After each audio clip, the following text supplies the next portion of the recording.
Di Makam Pahlawan Nasional Pangeran Diponegoro, Pangdam 4 Diponegoro bersama rombongan menggelar doa serta tabur bunga sebagai bentuk penghormatan dan mewariskan nilai-nilai perjuangan serta diharapkan menjadi panutan bagi para prajurit.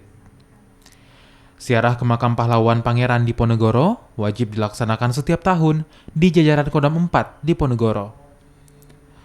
Makam pahlawan yang berasal dari Yogyakarta ini juga merupakan cagar budaya dan bagian dari sejarah yang tidak lepas dari kota Makassar.